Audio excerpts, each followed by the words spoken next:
everyone, it's T. I hope you're ready for some extreme freezer organizing and restocking because I'll be working on not one, not two, but 3 freezers today. I'll also do a deep dive into a game-changing grocery saving strategy that has allowed my family to slash our grocery budget without sacrificing quality. So if you're ready, let's get into it.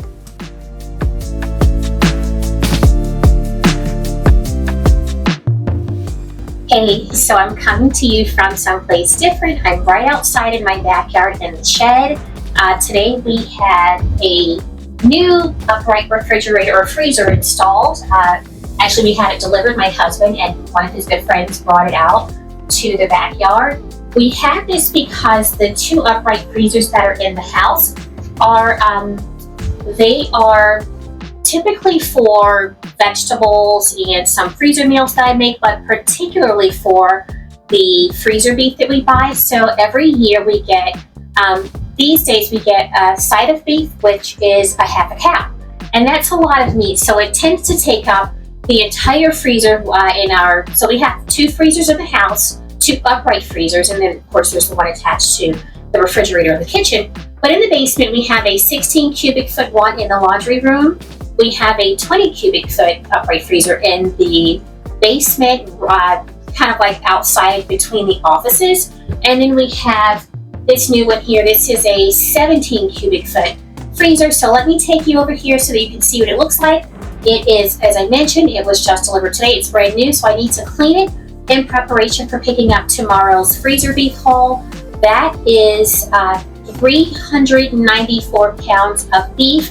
I've done videos like this in the past, so I'm going to clean this for you, but I'm also going to be organizing my freezers. I won't do all of the organization on camera because that's a lot of freezer space to organize, but I'll primarily be organizing and restocking around the freezer beef.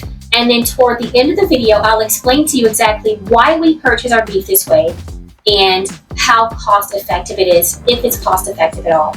So let's go take a look inside the freezer. So this is a Frigidaire, as I mentioned, 17 cubic foot freezer. We're going to go ahead and take a look inside. So we have, we have a few shelves here. Let's see, 1, 2, 3, looks like 5 shelves on the door. We have a drawer down here at the bottom. Now, we have, let's see, 1, 2, we have 4 shelves and they are adjustable. So I'm going to adjust them to about, I don't know, equal distance from one another approximately. I'll see if that's what's going to work out. But what we're going to be using this freezer for is for vegetables that we get at Costco, because we do buy in bulk at Costco, and I'd like to start buying even more because I really want to decrease the number of trips that we're making to Costco. They're there, I would say, every 3 to 4 weeks, and that's just kind of a bit much for me. I don't want to be in Costco that often.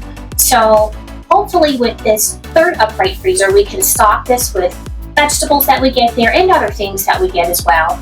As a matter of fact, today I went and stocked up on a bunch of protein flapjack puffs. Those are frozen, and I have 6 boxes that take up a lot of freezer space. So rearranging our items, getting them organized into different places, but also, I want to use this freezer so I have a vegetable garden. I have my seedlings going right now. They're doing pretty well for the most part. I probably have about 3 or 4 that I'm not really sure about, so I might have to plant some new seeds for those. But my plan is to can some of those vegetables as I have in the past, but also to freeze some because I love to preserve food through just simply freezing them. And you can just simply freeze lots of different fruits and vegetables. So that's another reason I want to use this freezer for. So this is primarily going to be for fruits and veggies, but I might have some, maybe some prepared meals or some soups that I've already made ahead of time that I divide into single servings or something like that. My husband and our 11-year-old are not really big on soups, but I am really big on homemade soup, so this freezer might come in handy for that as well. But what I need to get started on is getting this all clean. So I'm just going to, this is warm soapy water with some cleaning vinegar. I have a microfiber cloth here. So let's get to cleaning. The first thing that I need to take care of is taking the tape and plastic out of the freezer.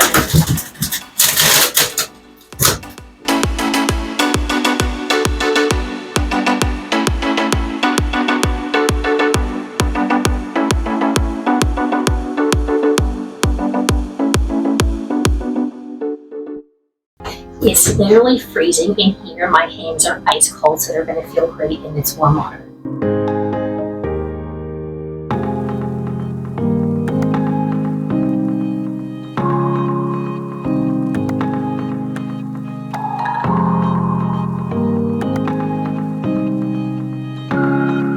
If you ever doubt whether or not you need to clean a brand new freezer, can you see that? Right there.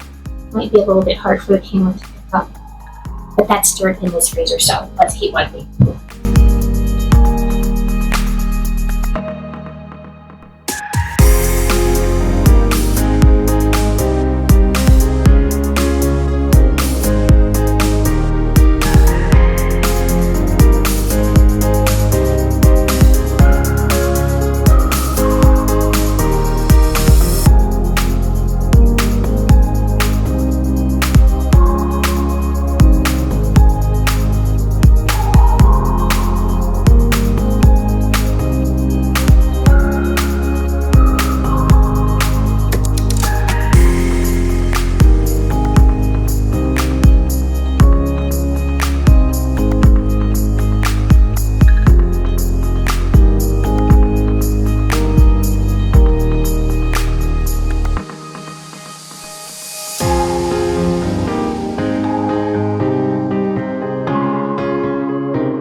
It is the next day and I had a chance to pick up the beef from the butcher. So what I need to do right now is get some, I need to put these tablecloths on the floor.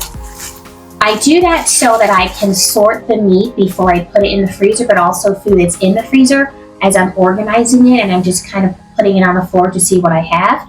I want to make sure that it's not touching the floor because I don't want particles from the floor in my freezers. So I'm going to just put these down on the floor, and then I'm going to go out to the car and start bringing everything inside.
right, so I'm all done unpacking all of the meat from the bag. So the next step is for me to compare the inventory list or the invoice that they gave me with what I actually have here.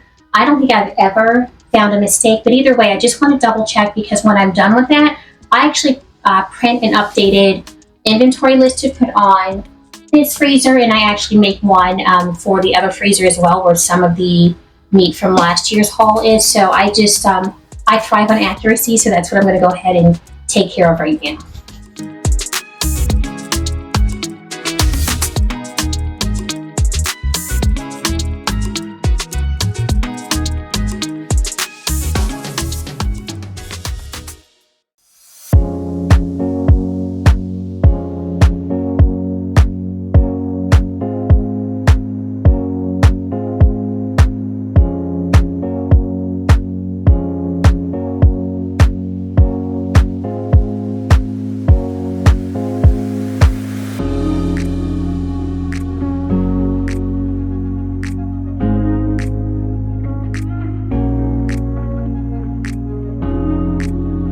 Okay, so I'm all done counting, and it looks like everything is pretty much accurate, but there's one kind of steak that I am missing one for. I'm not going to say missing, but I didn't see it. So maybe when I start putting everything in the freezer and I do my final count, I'll come across that. But for now, I'm going to show you what both freezers look like that are inside the house. This one right here, I've mostly cleaned out.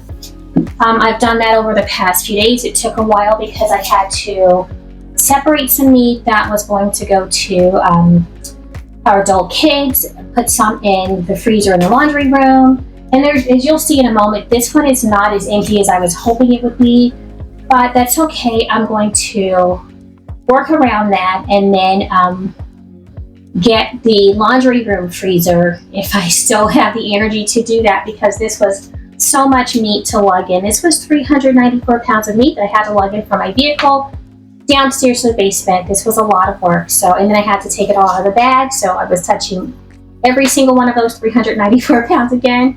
So, yeah, I'm going to take some things out to the shed if I have the energy to do that.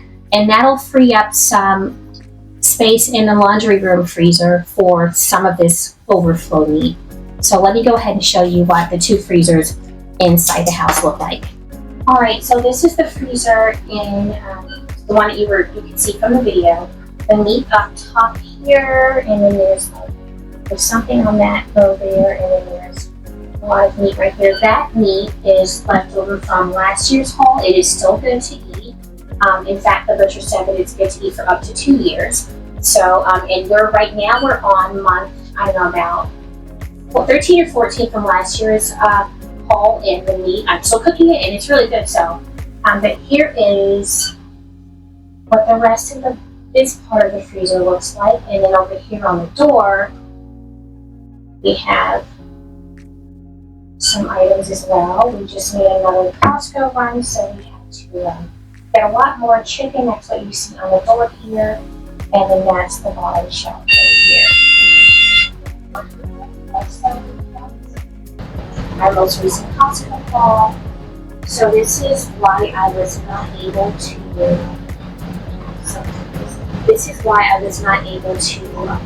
fit the meat from the other freezer into this one, which is usually used as overflow and down the bottom is a little more meat left over from last year's order. And then there's piece out here in the shop. So what I'm going to do right now is start organizing the main freezer and then putting away the meat.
So I'm in the shed. Let's get some lights turned on in here.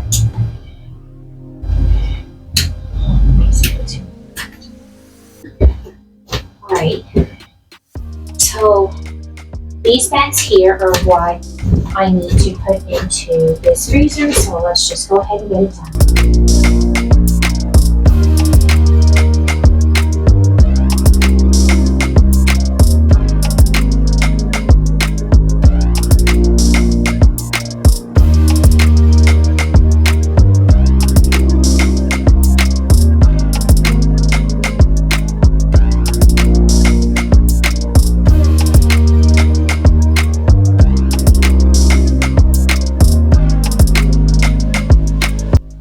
Alright, and look at this massive brisket. We usually get 2 briskets in each order, and I guess it's about half of this one, but I'm not sure what happened. This one did not get cut into 2 pieces, so it's just this giant brisket. By the way, I haven't even cooked the ones from last year. Here is what the outside freezer looks like. I have 2 bags of broccoli here and some green beans. And I have most of my boxes of protein flapjack cups and a couple of bags of pancakes for my son. And then I have a brisket that I just showed you that. And then 5 soup bones that I plan to make actual soup broth from the soup bones, but this is part of what I'm working on this year, so instead of just saying we gotta get it done, I'm actually going to do it. So over here we have a lot of shelves that I can use for storing different things, but the plan, remember from before, was that this freezer get used for vegetables and for vegetables that I buy at Costco and vegetables that I buy or that I grow outside in. So I have a lot of extra space in here now. I don't need to worry about purchasing too much on my next Costco trip. So let's go inside and I'm going to show you what those 2 freezers look like. Oh, one thing I wanted to mention that I did not mention when I was in here last night is that this freezer has reversible doors. So there's a handle there and there is a handle here just in case you want to switch the door opening to the other side. It's a Frigidaire. This is a 16 cubic foot freezer. So let's get these lights turned back off. And now we can get out of the shed.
Now it's time to get into the numbers. I'm going to talk about what I purchased and how much I spent. Here is the list of cuts and quantities that I got this year. It is important to note that I decided no more roast, so I don't have any roast on here in years past.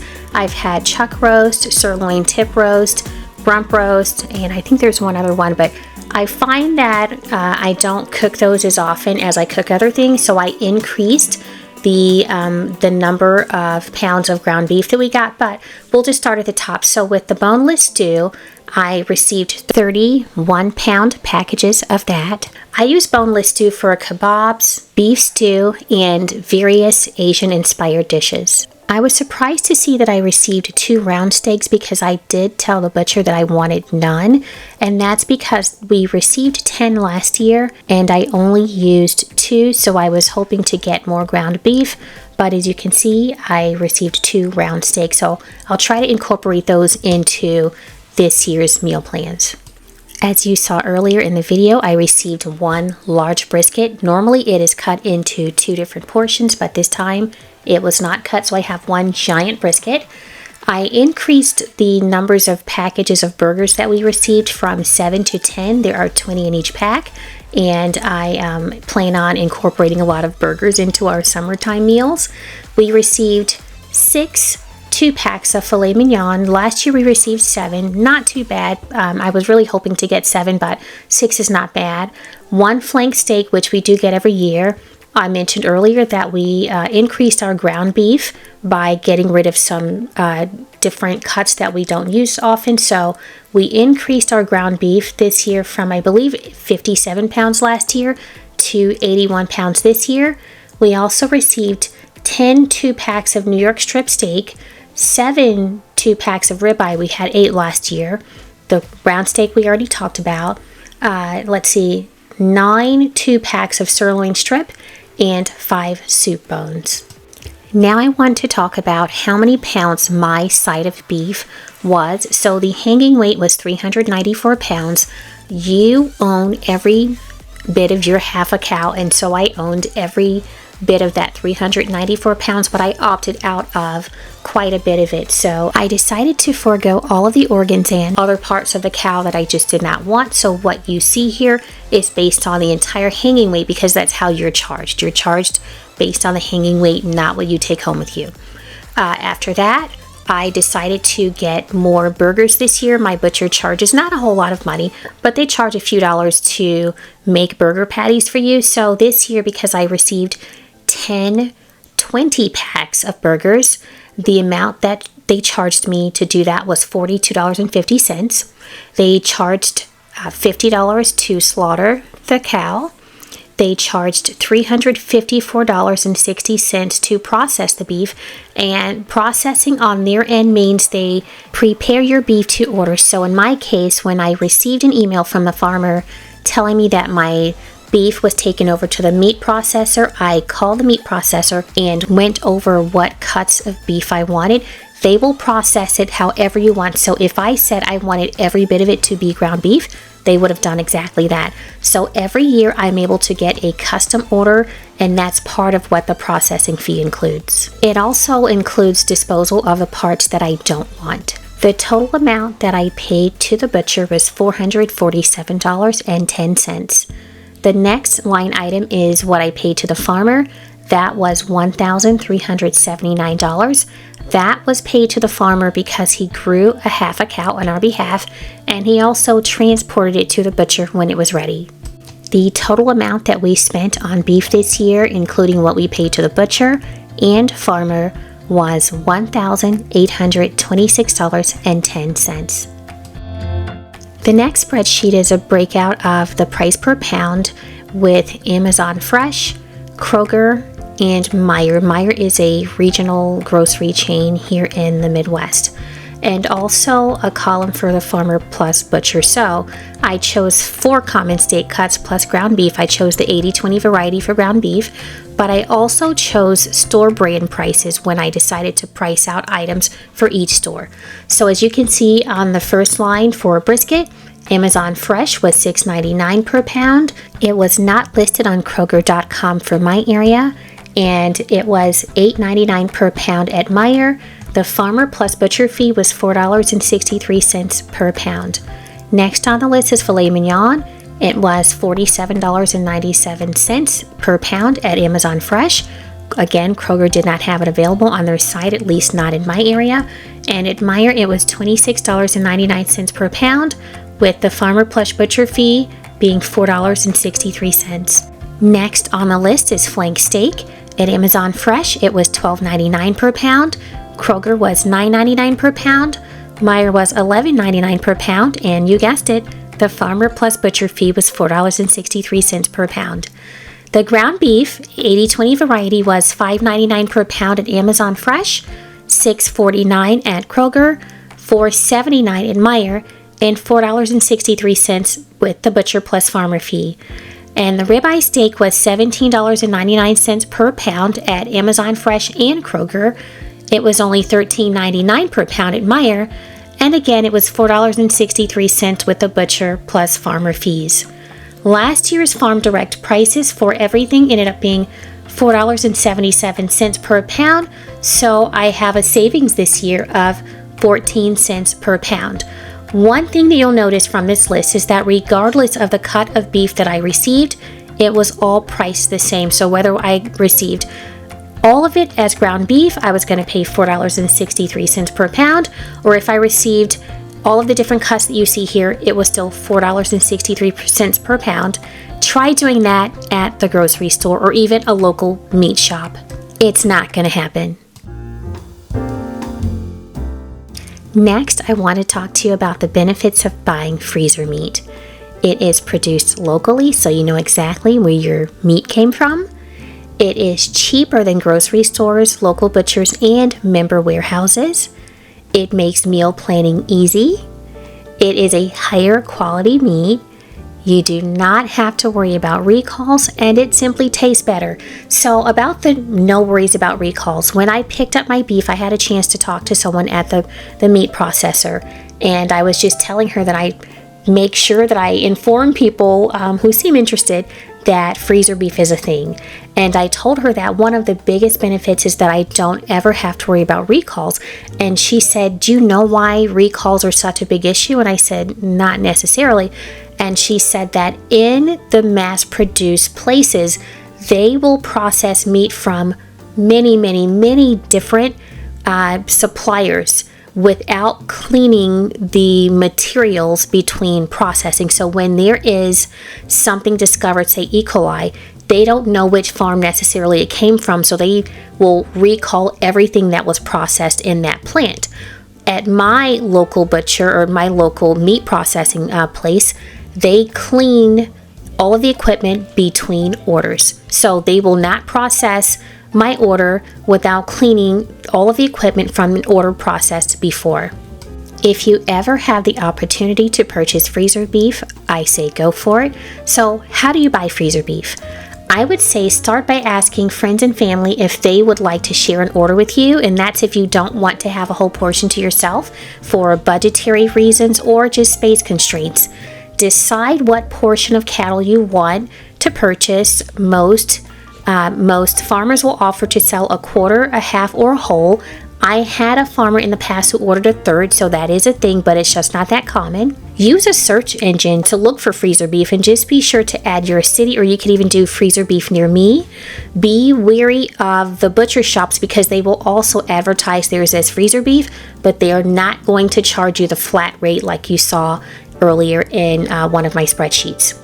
You place your order. Mine is placed online through the farmer's website, and it sometimes takes months to receive. So for instance, I placed my order, I believe it was late November, early December, and there was an offer for some beef in late January, but because we still had so much meat left over, we ended up pushing it back. I asked the farmer if he could have someone else pick up that portion and I would get a portion later on. It turns out that when I received a call this month saying that our beef was ready again, we still did not have enough space, which is why we ended up buying a third freezer. I will say that we were already discussing purchasing a third freezer, but knowing that our beef was going to be here sooner rather than later, that accelerated the purchase for us. And speaking of freezers, when you decide to purchase freezer beef, make sure that you have a large freezer available. Thank you for following along as I organized and restocked my freezers.